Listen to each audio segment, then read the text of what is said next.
posibilidad ng tagumpay o kabiguan, ng ligaya o lungkot. Kaya marapat lamang na tanggapin si Jesus bilang tagapagligtas at Panginoon. At matapos yun ay panariwain ang katapatan at paglapit sa Kanya bawat araw o day by day. Ang day by day ay naglalayong umalalay sa pang-araw-araw na pamumuhay. Narito po si Kuya Ed Lapis sa mensaheng pinamagatang Don't Worry About Old Age.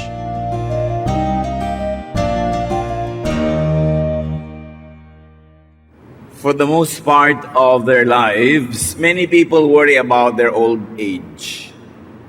Isa yan sa mga lagi na gumagambala at kuminsan ay nagbibigay ng alalahanin sa maraming tao. Natatakot silang tumanda o natatakot sila sa pagtanda. Now, their worrying could compel them to make rash, unwise, and counterproductive decisions. Kuminsan sa sobrang pag-aalala, baka mga ilangan, baka manghina sa pagtanda, maraming nagagawa tuloy. Habang bata pa na hindi masyadong magandang mga desisyon at napipilitan lang. Some get married and have children at any cost or at all costs. Some become so obsessed with saving.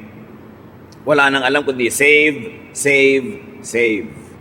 Nalimutan ng mabuhay, nalimutan ng mag-enjoy, nalimutan ng maging matulungin sa kapwa dahil walang ginawa kundi mag-impok para sa kinakatakutang mga pangangailangan pagdating ng pagtanda. Ang ating pag-aaral ngayon, isa sa mga primordial fears of men tungkol sa pag-aalala. Don't worry about old age. Huwag mag-alala. Huwag katakutan ang pagtanda. Salamat Panginoon dahil kayo ay Panginoon kahapon, ngayon at bukas. At dahil dyan meron kaming dahilan upang maging mapanatag tungkol sa lahat ng panahon, ngayon man, nakaraan man o darating pa. Turuan niyo po kami, Panginoon, kung paano dapat manindigan ng isang anak niyo, isang mananampalataya, tungkol sa mga issues ng darating na panahon. At ngayon, Panginoon, kami po ipagpalain niyo at nawa patawarin sa aming mga kasalanan, linisin ang aming isip, puso, ang aming kaluluwa, at loobin niyo na maunawa namin ang mensahe niyo para sa amin ngayon. At nawa ang mensaheng ito ay makapagbigay sa amin ng kapayapaan, ng kaligayahan, at ng kagalakan sa anumang uri ng panahong darating pa. Lord, be our teacher, be our speaker, lead us, teach us, in the name of your Son, Jesus our Lord, and the Lord of the future. What are the usual worries of old age? Ano nga ba talaga ang mga madalas katakutan? Unang-una, aloneness. Pag-iisa, partnerlessness. So natatakot ang tao mag-isa dahil talaga naman we were created as social beings. Natatakot na tumanda nang walang kasama habang tumitingin sa sunset o walang kakwentuhan, walang partner. Other worries of old age include childlessness. Paano na pagtanda? Walang anak na gagabay, walang anak na titingin, etc., etc. Caregiverlessness. Kaya nga ngayon, nagkaroon na ng tunay na industriya at profesyon na caregiving dahil dumadami talaga ang dapat na alagaan. Nung araw, wala namang ganun eh. Pero kita ninyo, dahil may pangangailangan, na-invento natin yung profesyon. People adjust. Another worry of old age is comfortlessness. Baka hindi guminhawa, baka mahirapan, or comfort giverlessness. Baka wala akong comfort giver, tulad nga ng partner o anak o professional person that I can pay to take care of me. Another very real worry of old age is weakness at very old age. Baka humina na ako, baka hindi ako makapaglakad mag-isa, baka lumabo ang aking paningin, baka hindi ko makayang alagaan ang sarili ko. And most fears are about poverty. Baka hindi ako magkaroon ng sapat na pera para makabili ng gamot, makabayad ng nurse, makapagpa-hospital, etc., etc. But what does God say about old age? All throughout the scriptures, you will find verses whose central theme is this: don't worry about old age. Huwag mag-alala. Napakaraming turo, diretsahan man o hindi, oblique man o diretso, pero yun pa rin ang makukuha nating katuruan. In other words, don't be compelled to get married, to have children, to save too much just for old age use. In other words, get married if you're in love and you want to get married. Have children because you want to raise children, not only because you want to have children around you when you grow old. Don't always save too much just for old age to the point that you forget enjoying your life now. Now, why not be compelled to do all this? Bakit hindi kailangan pilitin ang sarili magkaasawa para sa pagtanda ay may kasama at para magkaanak? Because having a spouse does not guarantee having children. Kung mag-aasawa kayo, mga kapatid, doon sa mga wala pang asawa, para lang magkaanak, paano kung hindi kayo magkaanak? Anong gagawin nyo? Maghihiwalay kayo? Tatalikuran nyo inyong asawa para magkaanak kayo sa iba? Hindi nag-aasawa ang tao para magkaanak. Nag-aasawa ka dahil meron kang iniibig at gusto mo siyang makasama bilang partner sa buhay. Bonus na lang kung nagkaroon kayo ng anak. And usually, nagkakaroon, pero meron mga unusual cases na hindi nagkakaroon. So kung ang inyong dahilan para lang mag-asawa ay magkaanak, paano nga hindi kayo magkaanak? Hindi naman lahat ng nag-aasawa nagkakaanak eh. There are no guarantees na kung mag-asawa ka ay magkakaanak ka na nga. 2 Samuel 6:23, Michal, daughter of Saul, had no children to the day of her death. At hindi lang si Michal, maraming ganon, babae man o lalaki, na talagang hindi ukol na magkaroon ng anak. So kung senior o single ka and you are unmarried, stop being regretful. Dahil marami rin namang nakakaasawa, hindi rin nakakaanak. Why not be compelled to get married? Para lang may kasama sa buhay? Because having a spouse does not guarantee having a companion all your life. Ba't ka mag-aasawa? Para meron akong kasama lagi. Hindi na totoo yan ha. Hindi na garantiya na kung nag-asawa ka ay may kasama ka nga sa pagtanda. One, kasi merong maagang nababalo. Meron nga after honeymoon, nabalo na.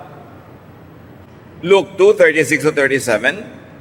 There was also a prophet, Anna, the daughter of Penuel, of the tribe of Asher. She was very old. She had lived with her husband 7 years after her marriage, and then was a widow until she was 84. Imagine, kung nag-asawa ka para may kasama ka pagtanda, 7 taon lang nagsama, naging balo na. O kaya, hindi ka man naging balo, pero pinagtaksalin ka naman, iniwan ka ng asawa mo, wala ka pa rin kasama. O may asawa ka nga sa turing, pero sa aktual na buhay niya naman, para kang nag-iisa rin. Parang wala kang partner. So stop fretting about being single. Because having a spouse is not always the great blessing that people think it could be. Narinig sa elevator, may 3 magkakaibigang lalaki, sabi ni kaibigan 1 doon sa 2 and 3, alam nyo, naiinggit ako sa inyo, hanggang ngayon wala pa kayong mga asawa. Ako nagkaasawa, ganun lang pala. Dapat hindi na lang. May mga ganun, pati mga babae. Pero meron naman siyempre mga masasaya, happily married, kanya-kanya ng palad. Ngayon, kung mag-aasawa kayo, para lang kayo magkaanak, para sa pagtanda nyo, may kasama kayo, hindi na rin ganyan. Having children does not guarantee having companions at old age. Lalo ngayon, uso yung pag-abroad, uso yung paninirahan sa ibang bansa. Misa nga, 5 anak mo, wala lahat eh. Darating na lang sa burol. O kung ikaw ay nakaratay. Pero pag nadalaw ka habang nakaratay ka, huwag mo nang asahang darating pa sa burol. Sayang ang miles. Mahal ang pasahe. O kaya hindi papayagan sa trabaho na mag-leave ng sunod-sunod. Hindi lahat ng nagkakaanak ay may kasama pagtanda. Kasi marami rin namang napapalayo ang tirahan pag nag-asawa at bumukod na. Genesis 2:24, nagbigay na nga ng pahimakas. A man leaves his father and mother and is united to his wife. Siyempre, hindi naman napaka-physical ng tunay na ibig sabihin itong Genesis na to, na iiwan mo magulang mo kahit nag-iisa, kahit may sakit. Ang ibig sabihin lang, psychologically, spiritually, may iba ka na ang partner, yung asawa mo na, hindi yung magulang mo, kasi yung mga magulang mo, sila yung mag-partner. Pero nangyayari rin physically na talaga yung mga anak natin, umaalis. May gustong habulin na pangarap. Mayroong gustong gawin sa buhay. O kaya may anak ka nga, nung nag-asawa, naagaw na ng manugang. Hindi mo na nabalitaan pa ang anak mo. O kaya very sadly, may anak ka nga, gusto mo magkaanak para may kasama kapag tanda, pero nauna pa sa iyong sumakabilang buhay. Ikaw pa ang naglibing ng anak. O kaya, may anak ka nga, at buhay na buhay pero hindi mo maapuhap, hindi mo maasahan, para ka ring walang anak. Isa pa, huwag kayong magpipilitang magkaanak para lang magkaroon ng tagapag-alaga. Because having children does not guarantee having comforters or comfort givers. Hindi ko mo nagkakaanak, gumiginhawa. Minsan nga hanggang pagtanda, yung magulang pa ang nagtataguyod sa anak. May mga anak na alagain. Minsan kasi yung kalusugan nila. Sila ay special children, pinanganak. Aalagaan mo hanggang kamatayan mo na ang pag-aalaga dahil meron silang kalagayang espesyal, kakaiba. O may mga anak naman na ang tanda-tanda na, sa'yo pa nakasandal, sa'yo pa nakaasa, problema pa rin. Ang tanda-tanda mo na, dumadalaw ka pa sa bilibid kasi nakulong pa doon dahil kung ano-ano pa yung ginawa. Hindi ko man nagkakaanak ang tao, ibig sabihin giginhawa siya.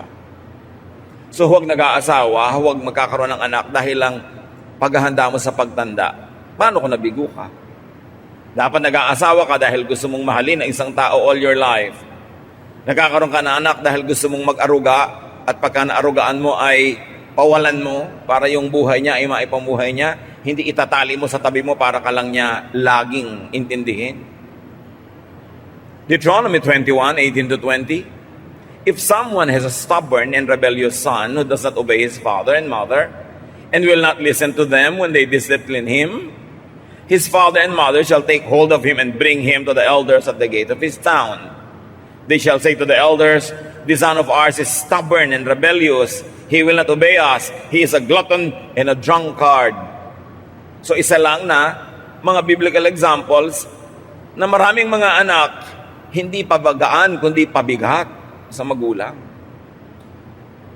Mag-aanak ka dahil handa kang mapabigatan din. Hindi yung maiinis ka pag yun ang nangyari dahil ang inaasahan mo lang naman pala, kaya ka nagkaroon ng anak para ka guminhawa. Paano nga kung baligtad ang mag-anak? Having a spouse and children does not guarantee enjoyment of security and happiness. Kaya lagi kong idinidiin sa mga gusto mag-asawa. Bakit mo gusto mag-asawa? Para po ako mabuo. Aba, paano kung bawasan ka pa lalo niya nga papangasawa mo? At hindi ka nabuo, nabawasan pa. Nag-aasawa ka dahil gusto mong magbigay, hindi para gusto mong tumanggap o mabuo. Para kung nagbigay ka, nang nagbigay, hindi ka ma-disappoint, handa ka. At ngayon, kung nabaligtad na ikaw pa yung binibigyan, edi bonus yun, nagpasalamat ka. Pero huwag yun ang asahan mo lagi. Minsan, sila pang pinagbubuhatan ng hirap at kapahamakan. May maririnig ka pa isang napakamiserableng ginang na sinasabi sa high school friend niya na tumandang dalaga, "Alam mo, mabuti ka pa kaysa sa akin." Siguro, malungkot ka madalas, pero hindi ka naman miserable. Iba naman yung malungkot, iba yung miserable. Sa pagkakaroon ng mga tagapagmana, anong sabi ni Solomon? Ecclesiastes 2:18-19, "I hated all the things I had toiled for under the sun, because I must leave them to the one who comes after me. And who knows whether that person will be wise or foolish. Yet they will have control over all the fruit of my toil into which I have poured my effort and skill under the sun. This too is meaningless. Maraming anak tong si Solomon.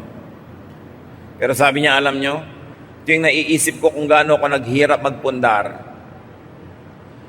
Nagdaramdam ako na isipin kung anong pagwawaldas ang pwedeng gawin ng mga anak kong pamamanahan ko. Meron nga tayong kilala, sikat na tao, nagpalaki ng mga anak sa magandang paraan. Nung matanda na siya, medyo naghirap. Hindi naman todo, mahirap-hirap lang. Pero may bisyo pa yung isang anak. Naghihirap yung ama, nakahiga, nakaratay, may oxygen. Alam niyo yung ginagawa ng anak? Tinatanggal yung oxygen at ibinebenta sa iba. Dahil nagda-drugs. Kaya pagka buhay na buhay ka, hindi ka lang makagalaw, binubunot yung oxygen mo. Di ba? Mabuti pa sana, hindi ka nalang nagkaanak. Baka yun ang isipin mo. So, hindi lahat ng mga pag-aasawa at pagkakaroon ng anak ay katuparan ng ating mga fantasy sa buhay. Ngayon, marami naman, laging natatakot tumanda. Halos ayaw ng gumastos, ipon ng ipon, pambili ng mga kung ano-anong gamot na ini-imagine niyang kakailanganin niya pagtanda. But no one is guaranteed to live up to old age. Minsan may kausap ka, anong kinakatakot mo pagtanda? Nakakatiyak ka ba na mabubuhay ka pa next month? Matakot na takot ka sa isang bagay na hindi ka naman tiyak kung makakarating ka nga doon. Wala rin namang guarantee na tatanda lahat ang tao. Kaya yung mga iba, natatakot ako, baka magkasakit ako ng kung ano na pagtanda ko. Kung tatanda ka, yun mo ang problemahin mo kung aabot ka ron. Kasi merong mga maagang sumasakabilang buhay. Ecclesiastes 7:16-17, do not be over-righteous, neither be over-wise. Why destroy yourself? Do not be over-wicked, and do not be a fool. Why die before your time? So it is possible that our lifestyle can kill us before our appointed time. At sino daw yun? Yung sobrang righteous at sobrang matalino at yung sobrang masama. Ibig sabihin lang ni Solomon, basta sobra. Kahit sobrang relihiyon, kahit sobrang kasamaan, kabutihan, hindi yan makakabuti sa'yo. Huwag kang extremist. So being afraid of old age could be a waste of energy because you are not even sure that you'd get there. Malay mo ba kung aabot ka pa dun? Hindi naman tayo sure. Therefore, huwag laging problemahin mga kapatid ang pagtanda at pagkakasakit. Hindi naman sure natatanda ka at magkakasakit pa. Yung mga nagtandaan na sa ating paligid at nakakaranas, di mapalad kayo kung pinahaba ng Panginoon ang inyong buhay. Pero yung mga ibang hindi pa nakakarating dyan, don't over-worry. You are not sure if you'd get there or not. Malay mo naman, mag-to die is gain ka agad. Although, huwag naman sana. At mag-to live is Christ ka pa na mahaba. But no one is sure. Pero sa kaiisip mo tungkol dyan, daig mo pa ang tumanda na nga at nagkasakit in advance. Yung hindi pa tumatanda na walang iniisip kundi yung pagtanda niya, tumanda ka na sa kalooban mo at sa puso.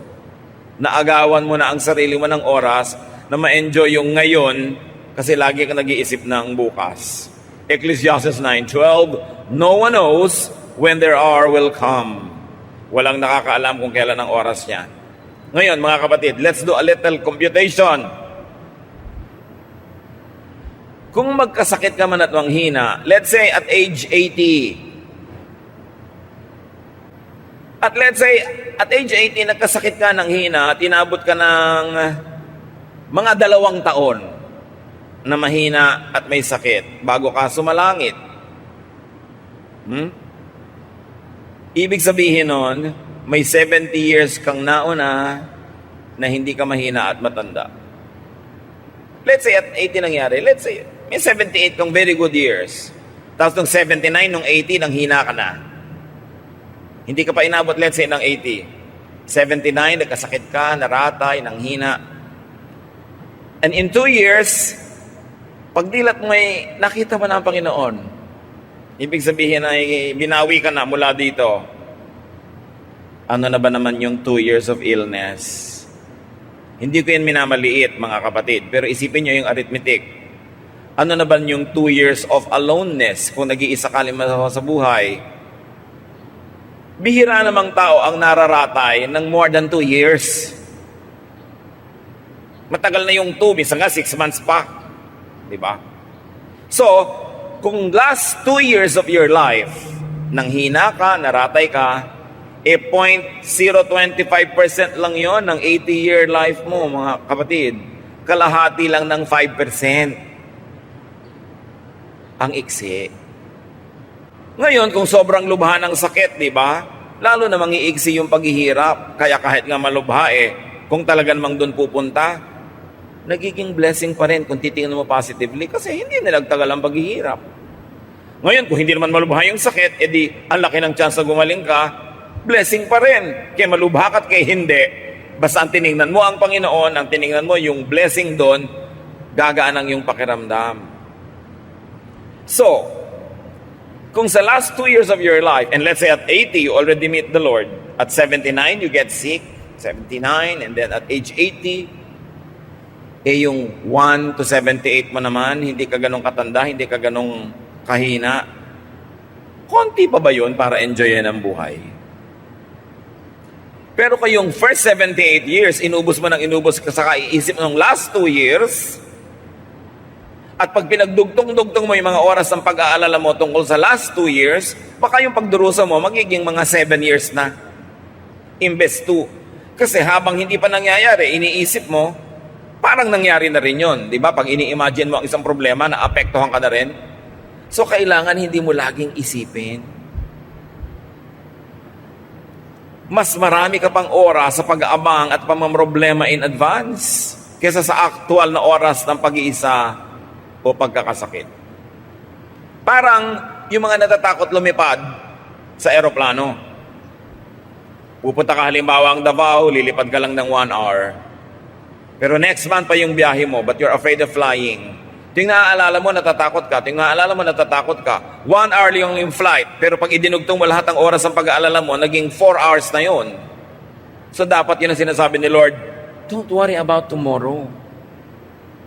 Cross the bridge when you get there. Isipin na lang kung natatakot ka sa sakit, kung mas malala, mas mabilis ang departure. Total, hindi na rin lang naman gagaling, di ba? Mabuti na rin mabilis-bilis. Para sa iyo at para sa lahat ng concerned.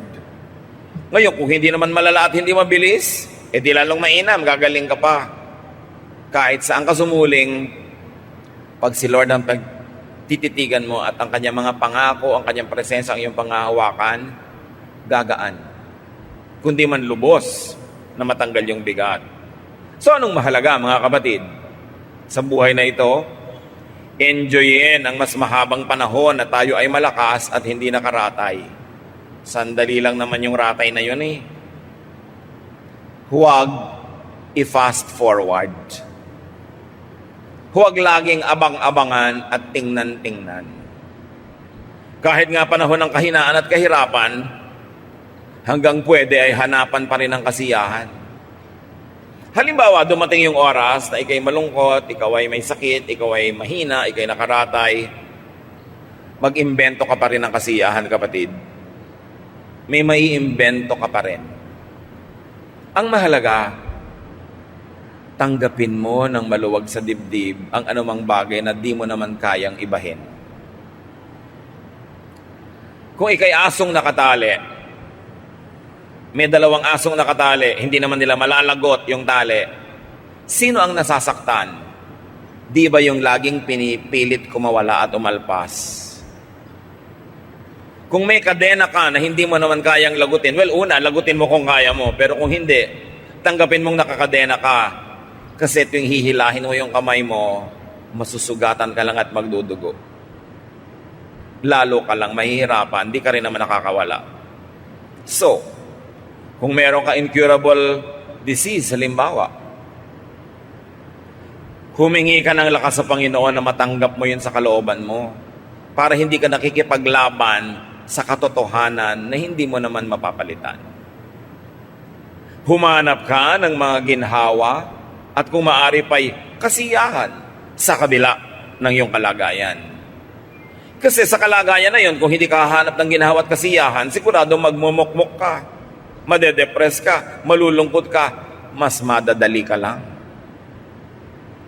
Ecclesiastes 11:8, however many years a man may live, let them enjoy them all. Ilan man daw taon ang ibigay sa iyo ng Diyos?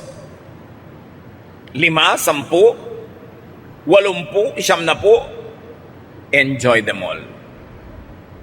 At alam nyo na hindi yung automatic ang pag-enjoy. Iginigiit mo yan. Iniimbento, pinipilit, ipinaglalaban. So ano ang enjoyment ng isang taong hindi makabangon at nakaratay? Imbento ka. Ang dami mo ngayong oras manalangin. Baka lahat ng hindi mo na ipanalangin nung busy ka, ngayon maipanalangin mo na.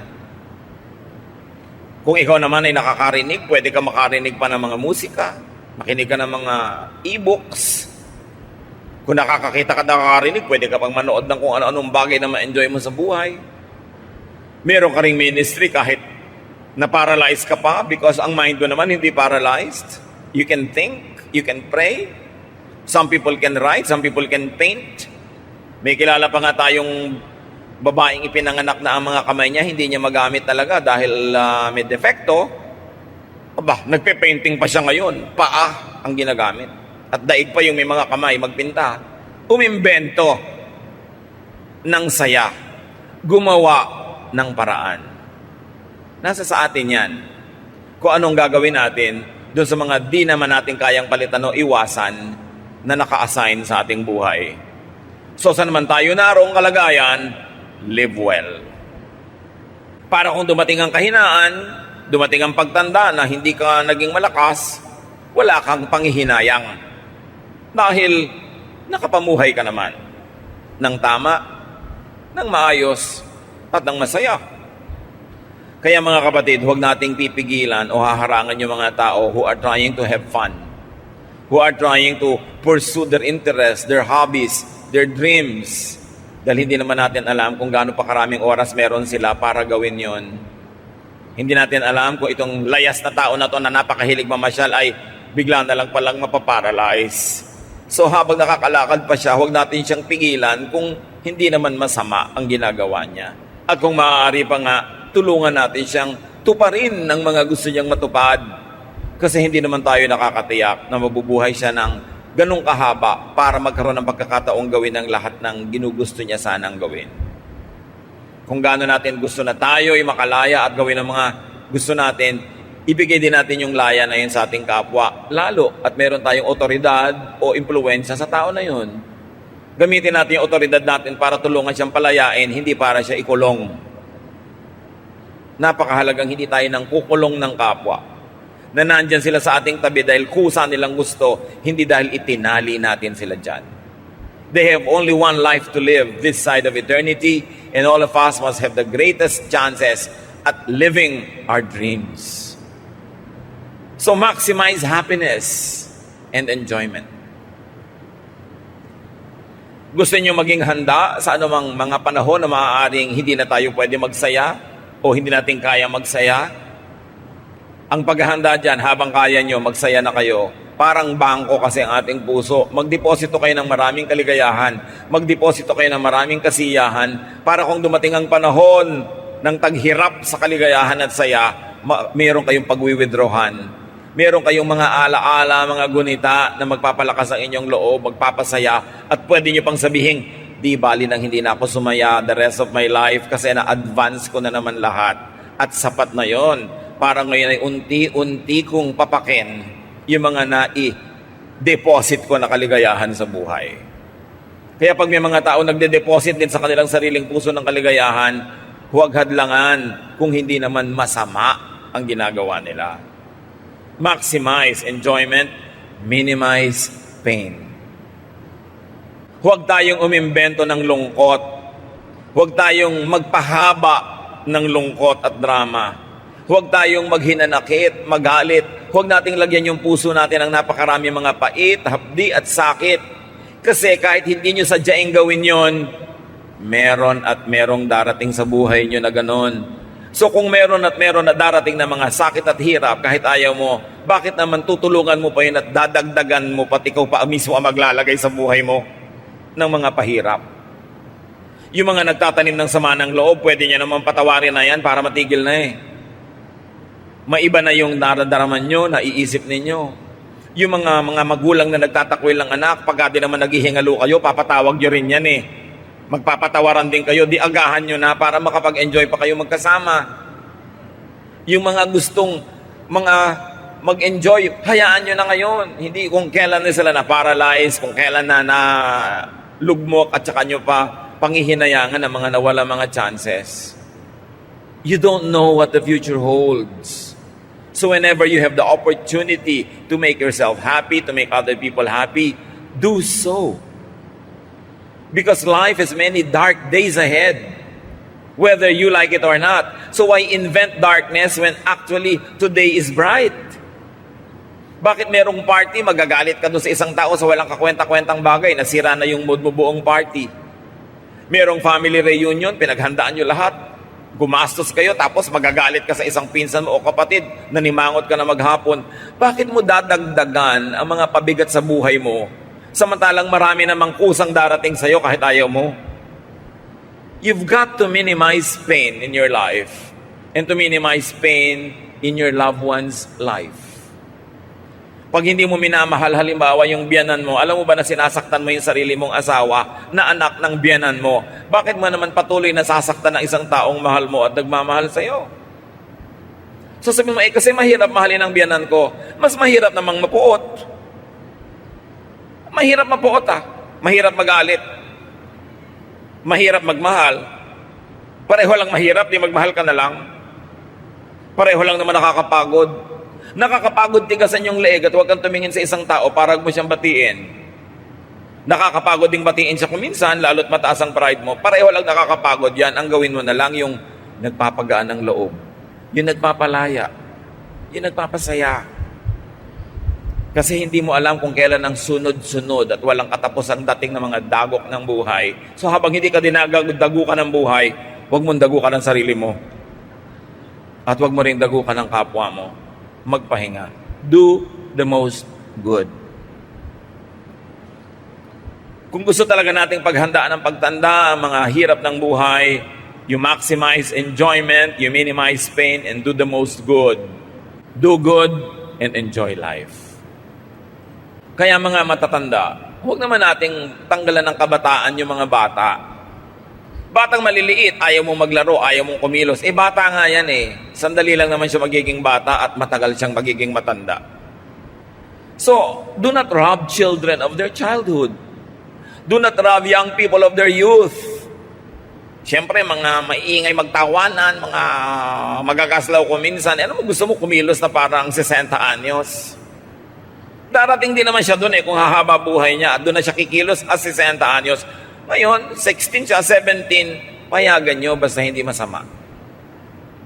Huwag laging pigilan. Minsan ka lang maging bata. At mga kapatid, sandali ka lang maganda. Sasandali kang mukhang ubas. Alam nyo na yung kasunod, di ba? And then all your life, mukha ka ng tiyampoy. So habang mukhang ubas ka, pag-enjoyin mo yung sarili mo. Kasi mawawala at mawawala yan. Kaya nga yung mga dating ubas na nagiging tiyampoy tas gagawa ng paraan para magmukhang bata, nagmumukha namang manikin. Kaya habang bata ka, enjoy life. Basta huwag masama.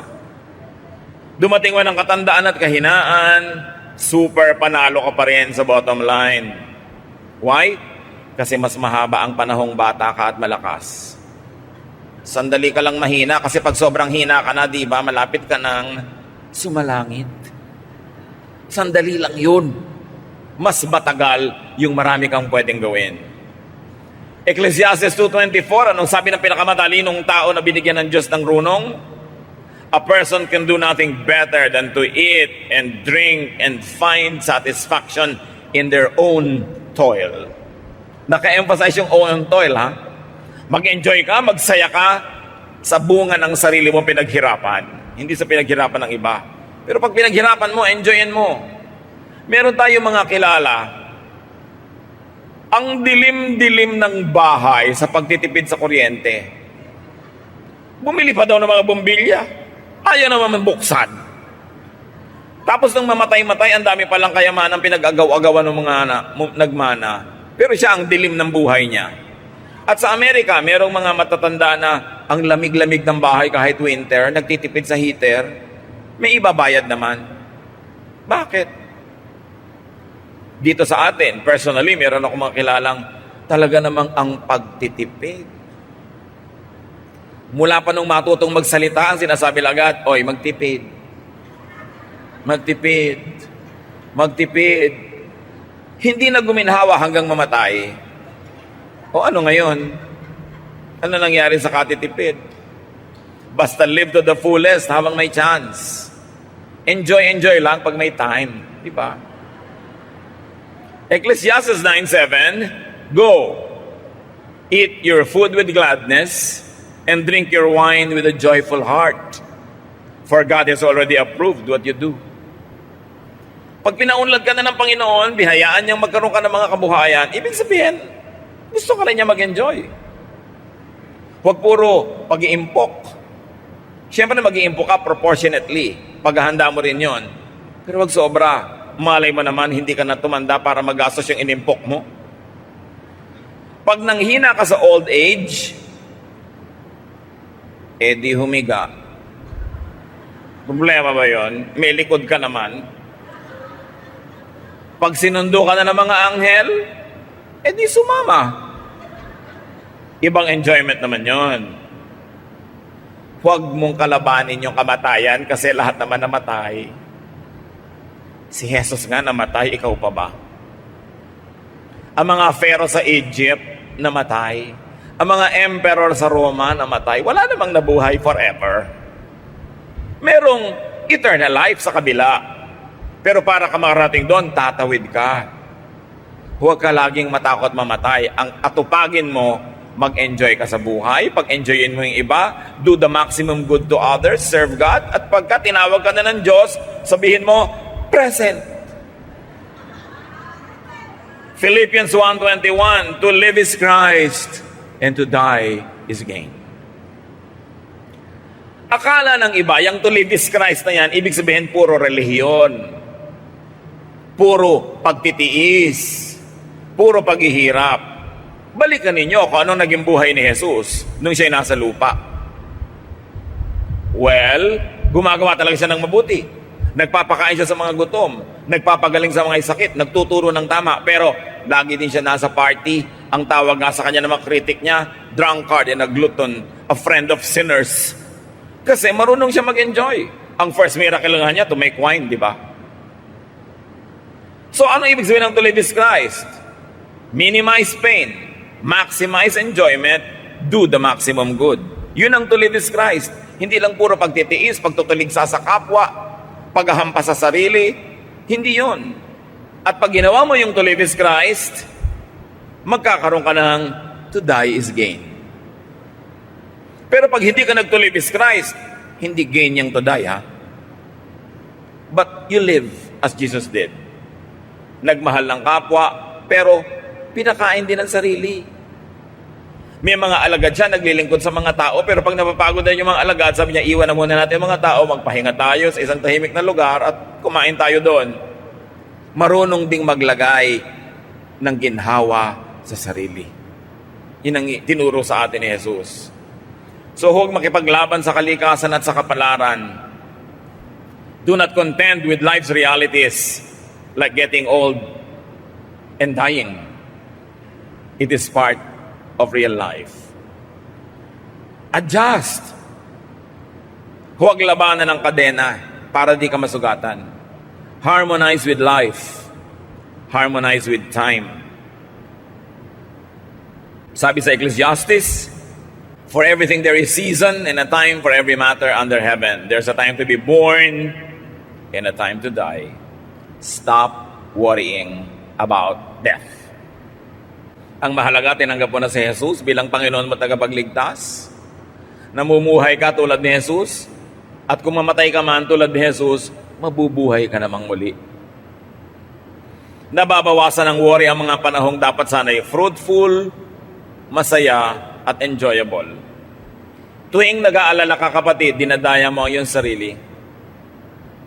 Tuwing tinatakot mo ang sarili mo tungkol sa mga darating na panahon, ninanakawan mo ang sarili mo ng kaligayahan sa minutong ito, sa oras na ito, sa pag-aalala sa isang minuto o oras sa maaring hindi naman dumating sa buhay mo. Sandali lang ang old age. At kung may dumagdag pang sakit, lalong madadali ang paglipat mo sa kabilang buhay. Iiksi ang paghihirap, blessing pa rin. Hindi ko minamaliit ang paghihirap ng mga may sakit na mga matanda na. Pero di ba, doon din naman tayo lahat pupunta. So huwag sobrang isipin. Paghandaan, pero konti lang. Kasi maiksing panahon lang yung katandaan. Matthew 6:34, sabi ng Panginoong Jesus, "Therefore, do not worry about tomorrow. For tomorrow will worry about itself. Each day has enough trouble of its own." Huwag kang mag-alala tungkol sa bukas. Yung bukas, ang mamang problema sa sarili niya, pagdating niya. Marami ka nang dapat na asikasuhin ngayon. Yun na lang atupagin mo. Yung bukas, ipasa Diyos. Invest in your health. Invest in goodwill, in people. And, whenever possible, in your physical, financial insurance. Mas mabuti may insurance ka. Meron nga akong kilala, kaya naman magbayad ng insurance premium, ayaw, dahil pag namatay daw siya, baka manahin ng asawa niya at mag-asawa ng iba. Anong klaseng pangangatwiran yon? Paano yung buhay niyo ngayon? Yung buhay niya, ang inaalala yung pag namatay na, pero yung buhay ngayon, hindi iniisip. Entrust your future to God. At manalangin, tulad ng sa Psalm 71:9, "Do not cast me away when I am old. Do not forsake me when my strength is gone." Pero siyempre, may dapat kang gawin para yung panalangin mo na yon, matupad yung sagot.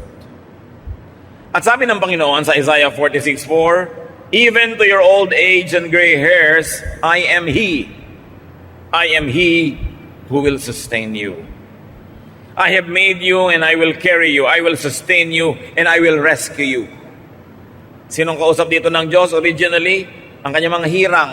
Pero hirang din naman tayo ng Panginoon because in Jesus we are all children of God. So ang ganito mga pangako ay maaari nating angkinin. Ngayon, mabalik tayo sa usapan ng pag-aasawa. Of course, get married and have children, but if and only if you are up to it. Alam niyo sa mga mathematics, yung mga if na yan, mahalaga lalo kung double F, if and only if you are up to it. Mag-asawa ka only if you're cut out for it, if you're suited to it, if you are destined for it, kung bagay sa'yo. Hindi lahat ng tao bagay mag-asawa. 1 Corinthians 7:36, "If anyone feels he ought to marry, he should do as he wants." But actually, Paul continues to say, "But I really prefer that he didn't." Pero sabi niya, pero kung talagang yun ang gusto mo, gawin mo. May mga naman hindi designed for marriage. Tulad ng binabanggit ng Panginoon ng mga eunuch for life sa Matthew 19:12. Jesus speaks, "For there are eunuchs who were born that way, and there are eunuchs who have been made eunuchs by others. And there are those who choose to live like eunuchs for the sake of the kingdom of heaven." Ano ba yung mga eunuch nung araw? Mga lalaking bata pa lang ay kinakapon, their testicles are removed, so they don't develop sexually because they are not destined to get married. Usually, male servants of queens, of princesses, of female royalty are eunuchs. Kailangan nila ng mga eunuch para malakas sa kakapaglingkod sa palasyo, pero hindi banta sa mga kababaihan na nandun sa palasyo. Kaya kailangan silang gawing eunuch, kinakapon. But then, the meaning of eunuch is not only physically that which is sexually undeveloped and cannot copulate with women, because it extends the meaning that there are people who are not made that way. Kaya sabi ni Lord, "For there are eunuchs who were born that way." Ipinanganak na silang ganyan na talaga sila, hindi sila nakadestino na mag-asawa. May mga eunuch naman na sabi na naging eunuch lang dahil sa mga nangyari sa kanilang buhay o sa kanilang kaganapan o sa kanilang kapaligiran. At meron naman pinipili nila dahil gusto nilang mag-concentrate sa paglilingkod sa kingdom of heaven. So there are many ways to be a eunuch, pero may mga tinatawag na born that way. From the words of Jesus, they were born that way. Choice naman nila yung iba. So huwag pressure rin ang lahat ng kapwa. Kung meron kayong dalaga sa bahay ninyo na 32 years old, 29, 33, huwag din nakasalubong nyo sa hagdan. Kailan ka mag-aasawa? Kaya tuloy pag nasa salubong ka, tumatalo na lang sa bintana. Tuwing na lang may kasalan, itatanong mo doon sa mga bridesmaid, ikaw, kailan? It's a very unkind question. Dahil either ayaw niya talaga o gusto niya pero hindi pa mangyari. So wag pilitin, wag ipilit, wag ipagpilitan. Ecclesiastes 6:3, a man may have 100 children and live many years, yet no matter how long he lives, if he cannot enjoy his prosperity, I say that a stillborn child is better off than he. So niya, hindi naman kung maraming anak at maraming pera, masaya na eh. So, kanya-kanya. Isang magandang paghahanda sa pagtanda, mga kapatid, na doable naman, well, you can make and keep friends. It's the next best thing, or sometimes a better thing than having your own family. Especially if you cannot have your own family, surround yourself with friends. Invest in friendship. Alam niyo naman, ang tunay na friendship, ini-investa ng oras, ng pagod. Pero, lalo pa nga at wala ka naman sariling pamilya, it's good to invest in friendships. In fact, even if you had a family, kita niyo yung mga babaeng iniiwan ng asawa, kaninong ngoy sa kanyang mga female friends.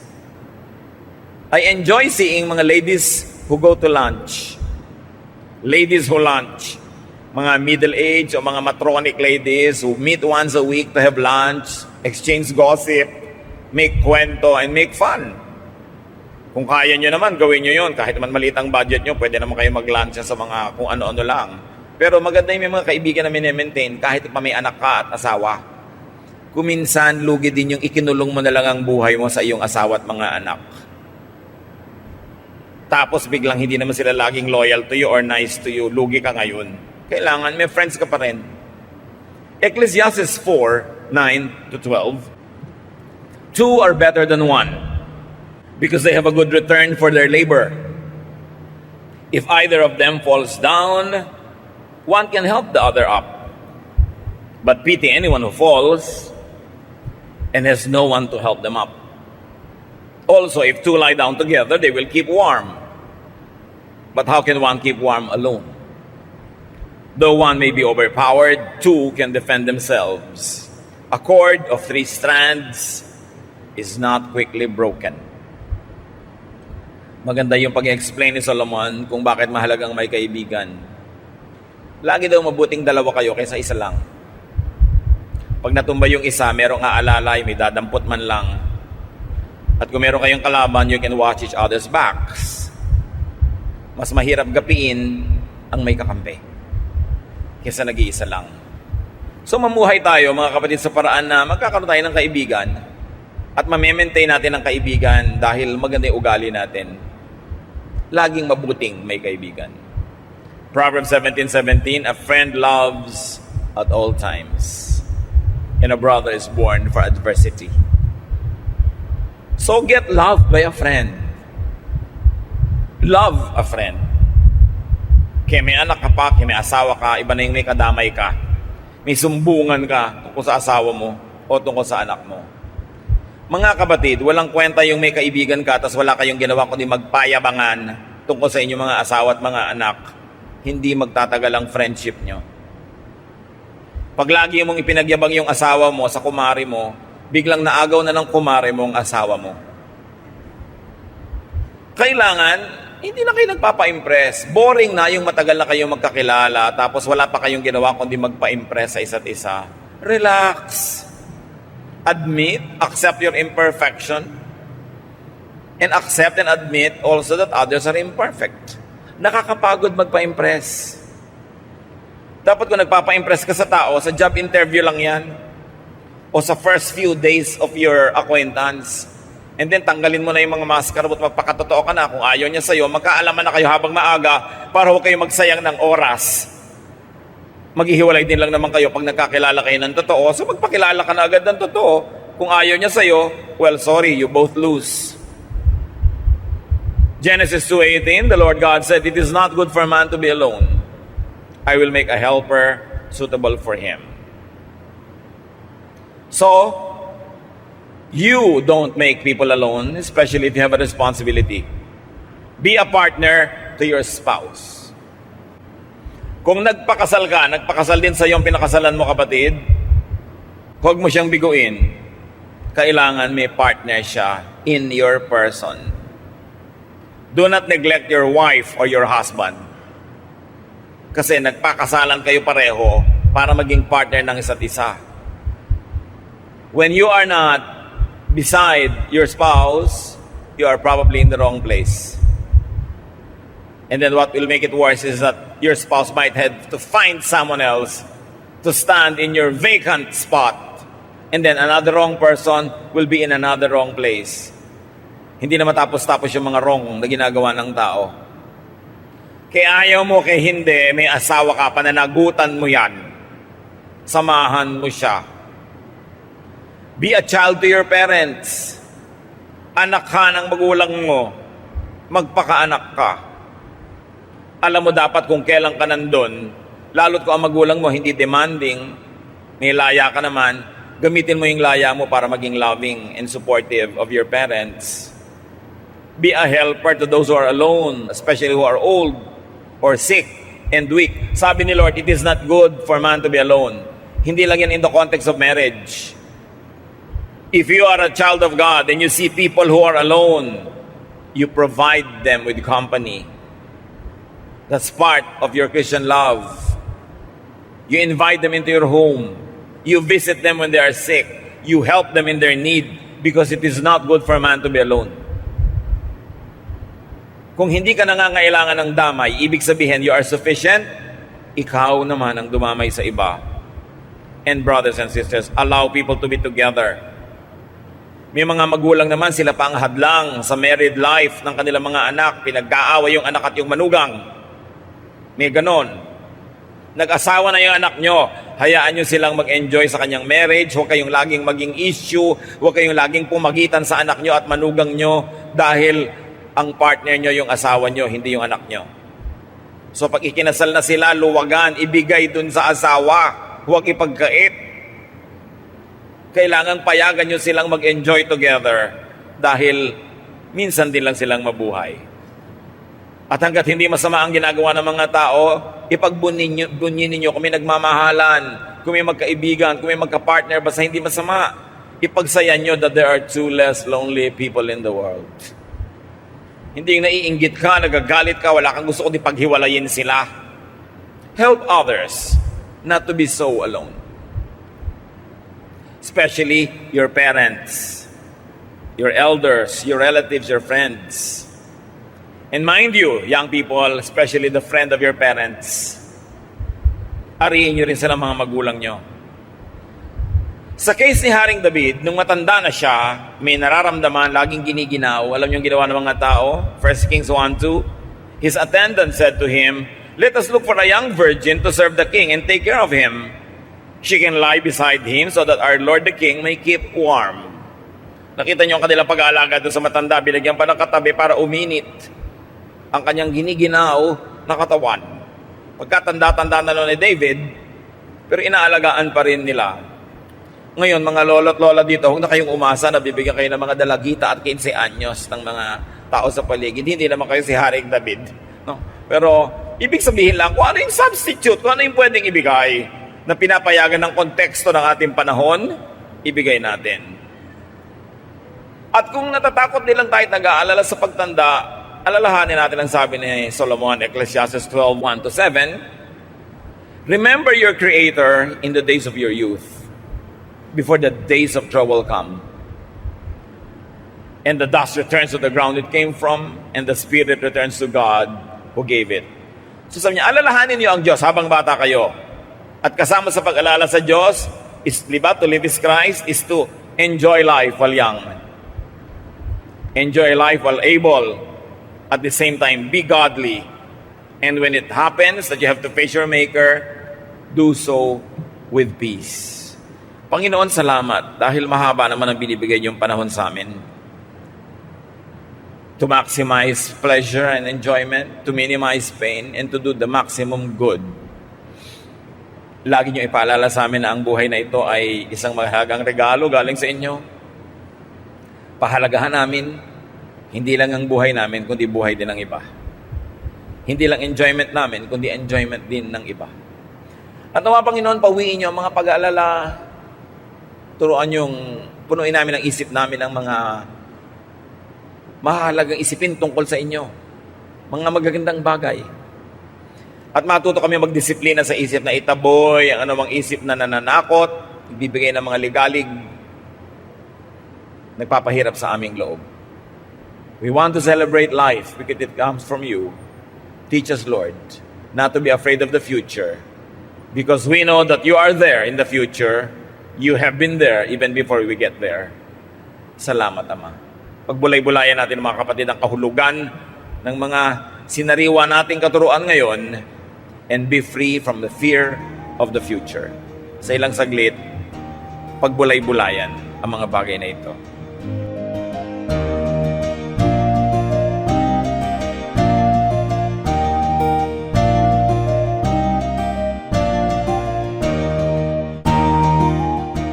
Ang katatapos pong mensahe ni Kuya Ed Lapis ay pinamagatang Don't Worry About Old Age.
Oras na po para pansamantalang magpaalam ang programang Day by Day. Tayo po'y magsama-sama tuwing ika-6 hanggang ika-7 ng umaga, araw-araw. Magandang umaga po at mabuhay ang Panginoong Hesus!